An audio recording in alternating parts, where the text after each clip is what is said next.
in the tone of his maternal grandmother telling me to get him out of there.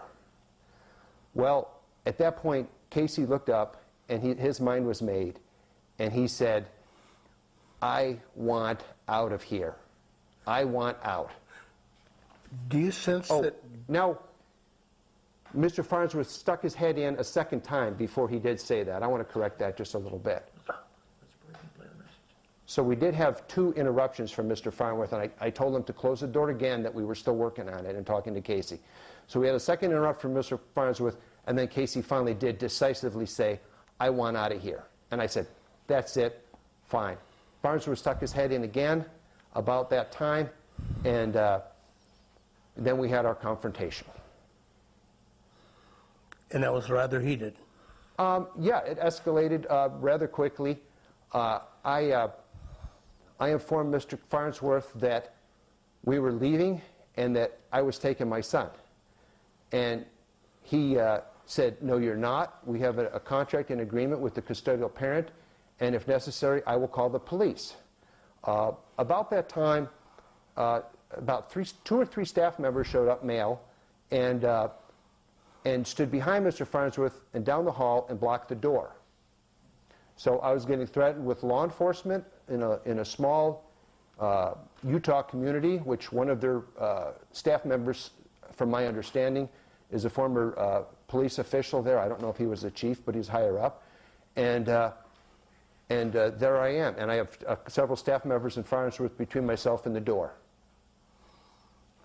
So I informed Mr. Farnsworth that I did have an attorney, and that in addition to having an attorney, I produced my support and visitation agreement and presented it to him, and I told him that I showed him the clause in the support and visitation agreement, which was written by a court order in the state of Oregon, and it stated that I have custody, or I have visitation rather, in even-numbered years, starting on Friday of spring break,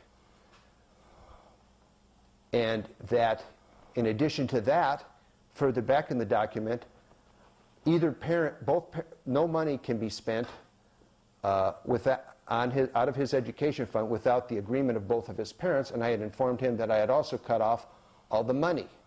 So there was no more money to pay for this, and that I had a court order which emphatically stated that I had visitation on the start of spring break, which happened to be that particular moment. And Mr. Farnsworth still remained confrontational and said, "We need to hash this out legally." And I says, "Well," and he says, "You need to talk to my lawyer." And I says, "No, you can talk to my lawyer. I have him standing by on the phone." I turned my cell phone on, hit the button, put him on with Mr. Tom Burton, handed him the phone. I didn't tell him the name of the attorney. I just handed him the phone, and Mr. Farnsworth said, "Oh, Mr. Burton." And he walked out of the room and walked down the hall. He came back about, I would think about 3 minutes later. He was very reconciliatory, and he said, "We've decided to let you leave." Oh, good luck.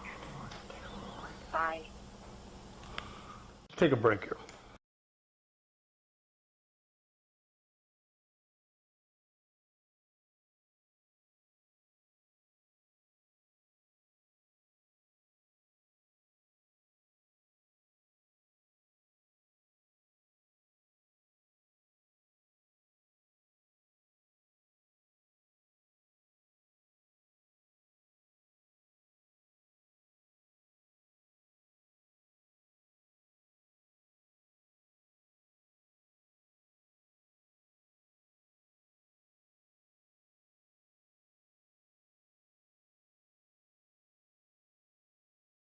You're Carla, right? Right. Hey, Carla, I've been your pastor for about 5 years or so now, I think, and so I've got to know you pretty well. Mm-hmm. Would you share a little bit of the incident that we're talking about? When did you first hear about it?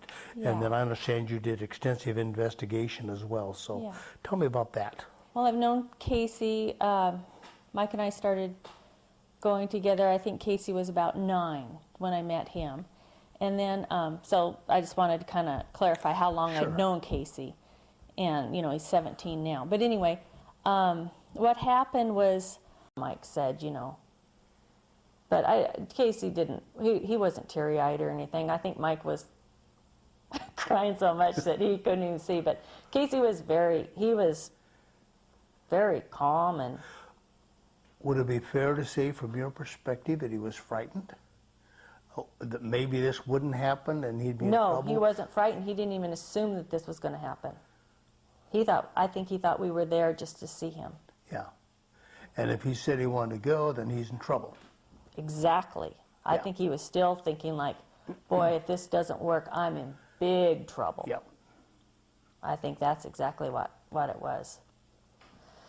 So that's what I noticed. And then one thing, like I will go back to when they were in the cafeteria. The thing that hit me the hardest was the mind stuff. I had no idea it was going to be this big of a deal. I was just focusing on the abuse, but when we walked in there too, it was just like, it was crazy. Mike can't hear very well, but I can hear, and there's no talking.